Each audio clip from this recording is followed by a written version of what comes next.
Hey everyone, welcome back. So, today we have like four things to tackle that I've kind of been putting off. But first, I want to make a confession. I've been lying to you guys for months. So, I'm a baker. Not like, hey, I'm going to make my family, some cookies or cake. I actually run a bakery out of my home. So I thought it was kind of high time to show you guys the cookies that I make, at least one. So today, the one cookie I'm going to show you is chocolate chip. And this one was kind of a, pardon my language, pain in the ass for me for like ever and ever and ever. Uh, so I keep hearing everybody likes stories, and I like stories. I mean, stories are great.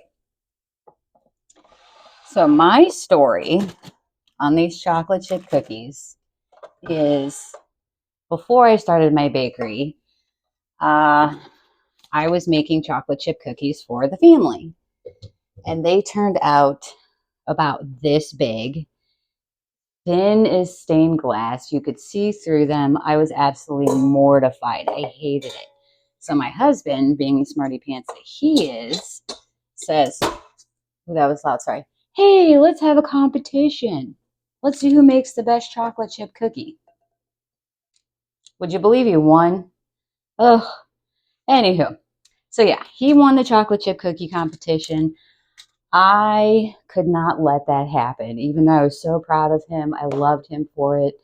It was actually my son and I paired up, and my daughter and my husband paired up. So they won and we lost. So I had to figure this chocolate chip cookie out. I mean, it's a chocolate chip cookie for goodness sakes.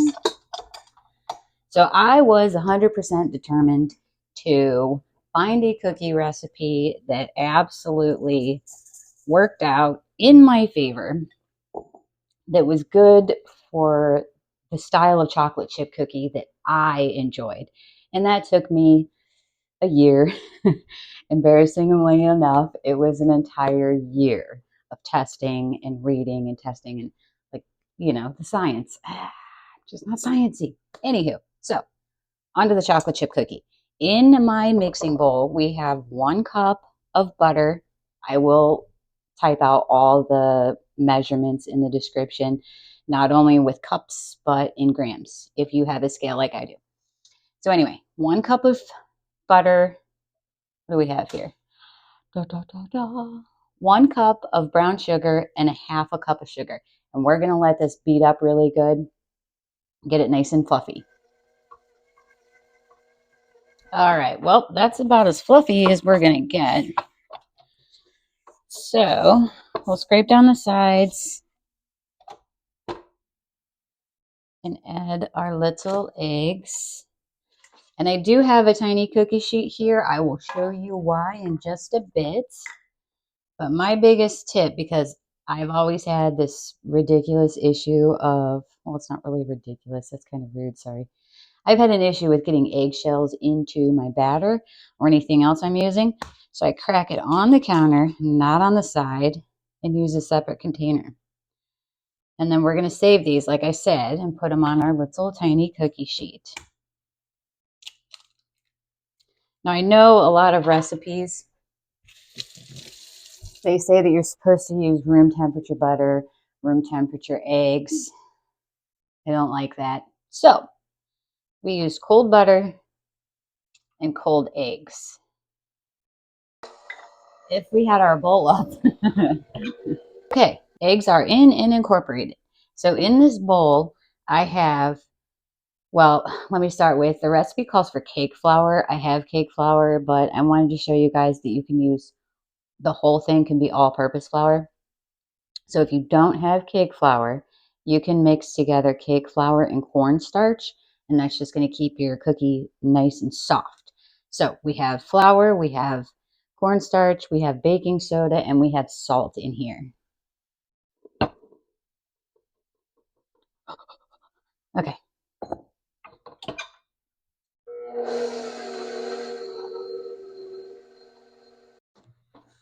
Okay, so over mixing is never a good thing, especially when it comes to baked goods. So as soon as it comes together, I will finish hand mixing it. Well, like with the spatula. So I just check the bottom. You can see, like, right, don't mind me. There's still a little bit of flour. That'll get mixed in when we mix our chocolate chip cookies. Did I say chocolate chip cookies? I meant chocolate chips. Anywho, okay, so I'm going to get my paddle all scraped off, and then we're going to add in chocolate chips. So this is 2 cups of my favorite brand of chocolate chips, Ghirardelli semi-sweet. You can use any kind of chocolate chips you would like. So we're just going to mix these in. I don't use the paddle attachment because it's just going to beat up the chocolate chips, and we don't want like little dinky pieces in there.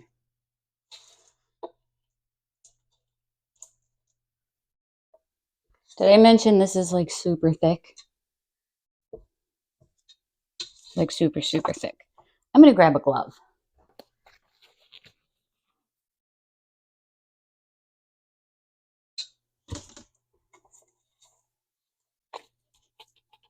Okay, so from what I've learned in my year journey of chocolate chip cookies, you can kind of tell if your cookie is going to be like thin and icky, or if it's going to hold its shape and be voluptuous. If it's going to turn out to be a flat cookie, the dough is going to be like really thin, really, really sticky, like icky sticky.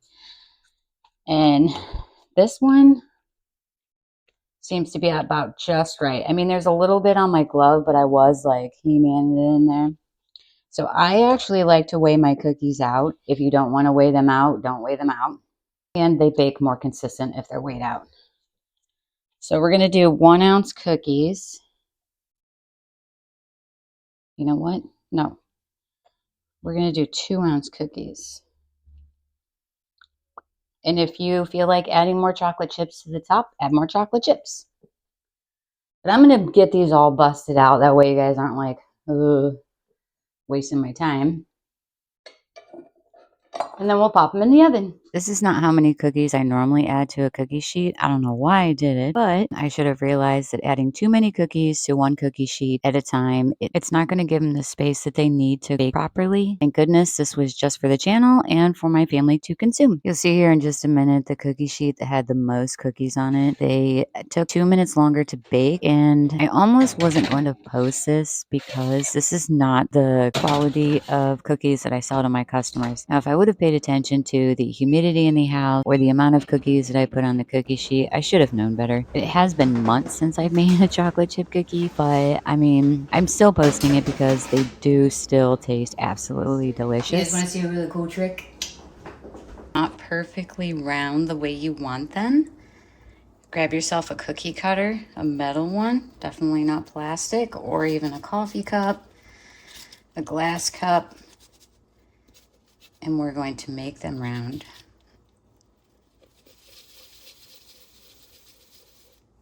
Ta-da!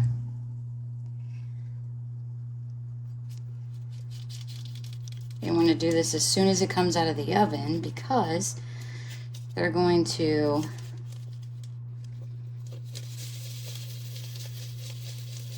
hold their shape. All right, so now that our cookies are done, we're going to let them hang out and cool down for about 30 minutes. But what I'm going to do next is grind up these eggshells I've been keeping for months. They won't be used until next year's garden for any plant that likes calcium, tomatoes, things like that. So what I usually do is pop these in my little container right here on the counter, and they will dry out naturally. Now, if you stick the bottom shell into the top shell, there's not going to be air to let them dry out. So it's going to start getting funky. It's going to start rotting and smelling really bad. So I try to keep them separate. It has happened once, and I did end up drying out this big mass on a cookie sheet. But today, since my oven was on, I'm just going to pop these in here, dry out the egg white, and then grind them all up, put them in a separate container, and save them for next year. Grinding the eggshells is a pretty simple process. My only word of caution would be when you take the lid off. If you can see in the video, when I take the lid off, there is some finely ground eggshells powder coming out, and you do not want to breathe that in. Okay, well, that only took a couple minutes. So we started out with 2 full containers. One of them was smashed down pretty good. We usually use like a potato smasher. And once it gets so high, we just smash it down and keep adding to it. So it could have been 3. But anyway, this is what we ended up with. So what I'm going to do with this is throughout the rest of the winter, I'm just going to keep adding to it. And like I said, it's going to be used for our garden, for any plant that's a calcium lover. Your whole shells are literally going to take years to break down. And with this, I usually just put it like under the root. And then the next month, I will sprinkle some around the stems and then water it in. I mean, it's still going to take quite a bit of time to break down, but it, you know, at least is something and we're not wasting. So on to the next project after I clean everything up.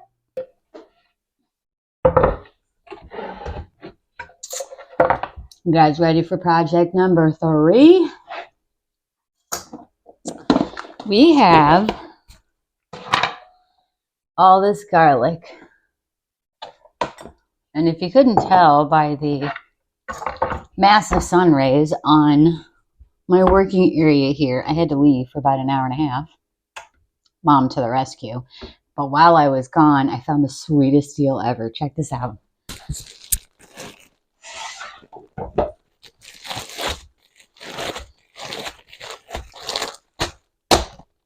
$5. Hold on. 2 of the 8-inchers. 1, 2, 3. 3 of the fajita 6-inchers. All of this for $10.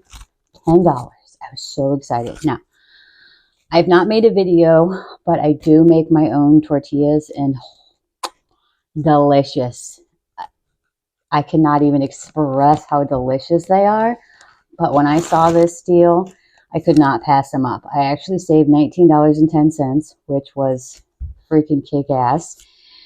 So anyway, yeah, so one night we'll have fajitas, one night we'll have, I don't know, something else. And then we can do like a whole freezer meal with the other 5 packs. I'm thinking like maybe some breakfast burritos, maybe some enchiladas. I don't know. If you guys have an idea, let me know. Maybe I'll do that.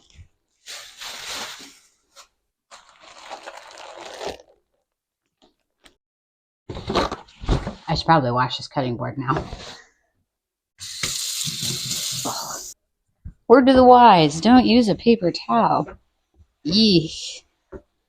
Okay. Back on track. So what I'm going to do, hook up our little food processor. Still have water on it. Again. And we're going to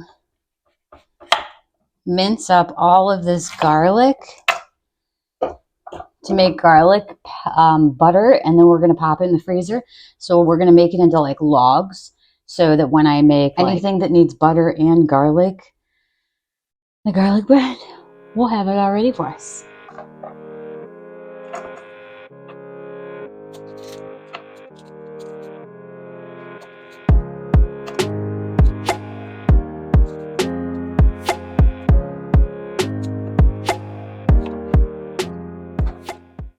Okay, so I decided to leave 1, 2, 3, 4, 5, 6, 7, 8, about 8 cloves of garlic in here, just in case I want some fresh. And I know you guys have seen me use the big jar of already minced garlic, but sometimes fresh garlic is just better. So we're gonna zip this up and turn it into smush.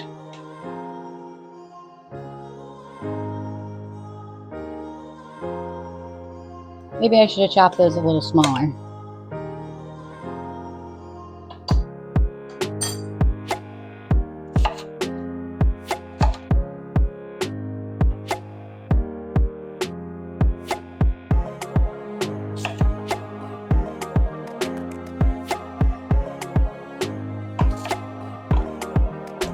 Did I mention this thing's not exactly the best?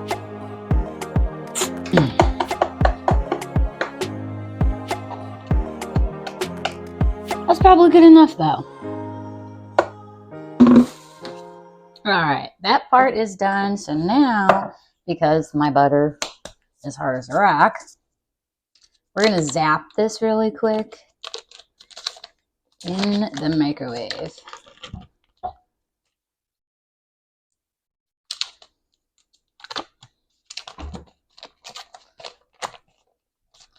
Oh my gosh.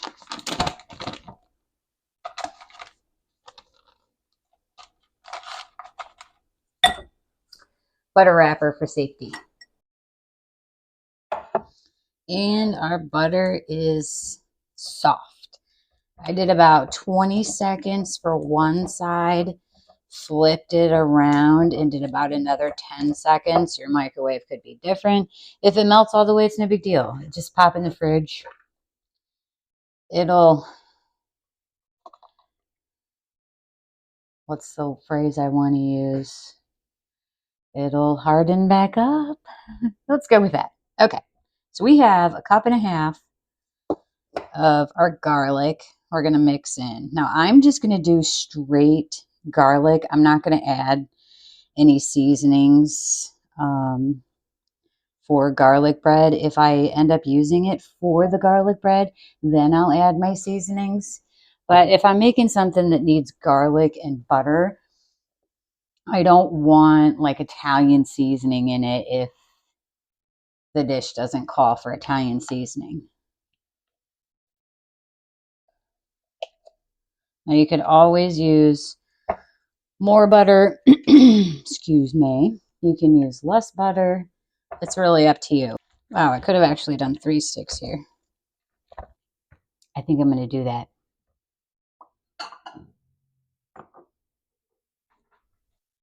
So I'm not going to put this in the same bowl because I don't want the microwave to like cook my garlic. We just want it to get melted.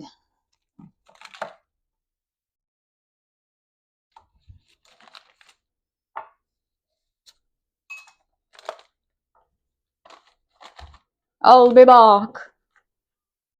Okay, so I literally did the exact same. 20 seconds, flipped it over and did 30 seconds. And that's a lot of melted butter. That is the difference between 1 stick and 2 sticks, or 2 sticks and 1 stick.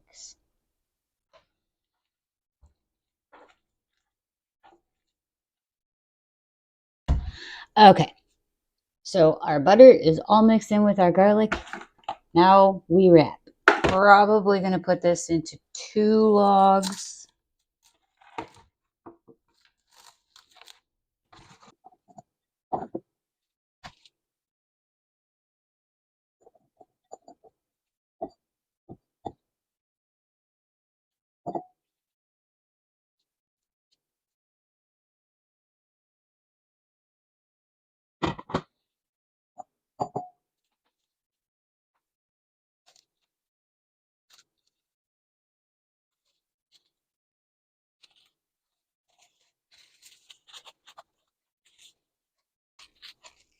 And there we have it. Once it's froze, you can either untwist it and then just lop off whatever size you need for your dish, or like it's going to be firm enough you can just hack at it and use whatever you need. I'm going to go pop these in the freezer, and we're going to move on to project number 4. You guys ready for project number 4? I'm not. Most people save the best for last, and this one, although it's going to be a massive time saver, I saved the worst for last. So I did grab my bag of frozen garlic skins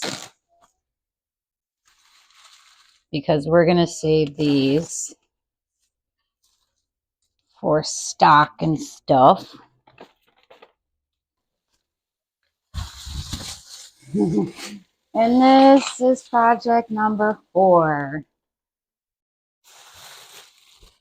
I have 2 bags that my brother-in-law brought over.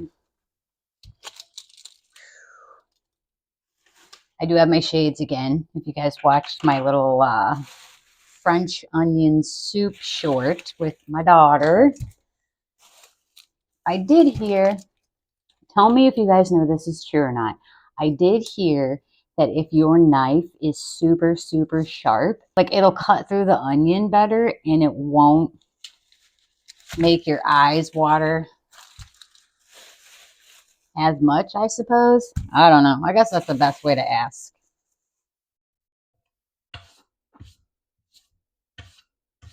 Oops. Okay. So yeah, what I'm going to do with these is I'm going to chop these up. I'm going to do some chopped for soup, stews, you know, all the things. And then I'm going to actually slice them up because, you know, I did get the little fajita shells, 6-inch fajita shells.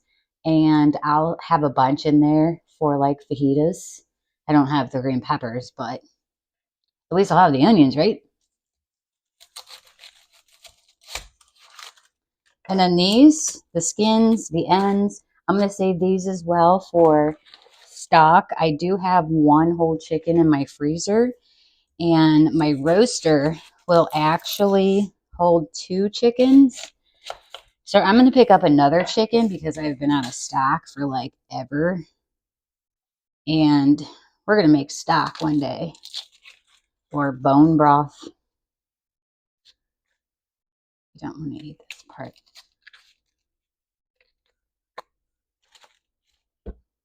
Wow. These babies are milky. Okay, so I'm going to get my shades on. I'm going to turn you guys on time lapse and chop away.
Just about 4.5 pounds.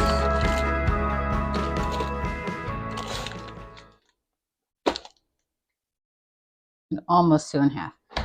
All right, onions are officially chopped and sliced. So we have 4.5 pounds of chopped onions and 2.6 ounces of sliced onions. I do use more chopped than the sliced, but anywho. So there's a couple choices you have here with the onions.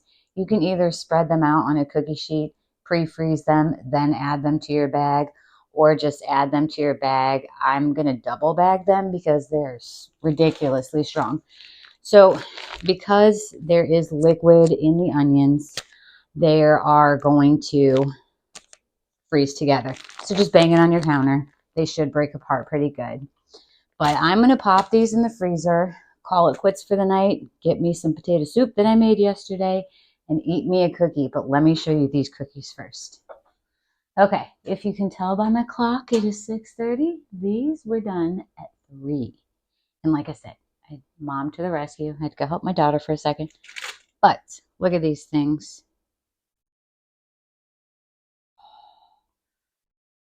so soft. And these, I know the cookies don't go with the garlic, they don't go with the onions, but it's kind of like a freezer stock day because we got the tortilla shells. The cookies can be put in freezer bags and popped in the freezer for months.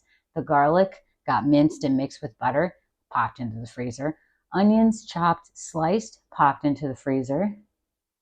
What else did we do today? And the eggshells, they don't exactly go together either, but it's kind of like a waste not, want not video.